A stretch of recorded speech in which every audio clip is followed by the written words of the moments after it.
The foundation. Einar remembered the day the silence began.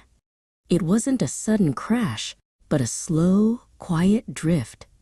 He was the one who told his father, Marius, what his mother, Alara, had whispered about needing a bigger sky. "It's my fault," a small voice echoed in his head, a voice he couldn't quiet. If he hadn't spoken, perhaps the house wouldn't have become so empty, so cold. First, a suitcase left, then a light inside his father's eyes went out. Marius, his strong father, was now a shadow. He sat by the table, surrounded by the ghosts of better days and the heavy, bitter smell of his new friends in bottles. Einar learned to walk softly, to speak only in whispers. The school bell became a distant, meaningless sound.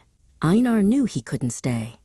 He had a dream of building something solid, something that wouldn't shatter, and to build it he needed bricks and time.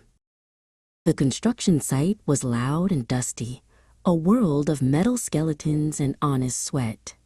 Einar, despite his small size, learned to haul, to sweep, to steady the planks.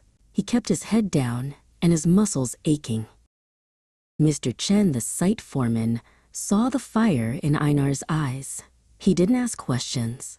He just showed Einar how to stack the beams so they wouldn't fall, how to make a foundation that truly held the weight of a rising wall. At night, Einar would count his earnings, small, crumpled notes that felt heavier than the cement bags he carried. This money wasn't for toys or sweets. It was for the future blueprint, the college application, the escape route.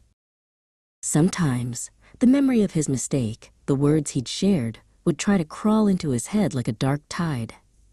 "She left because of you."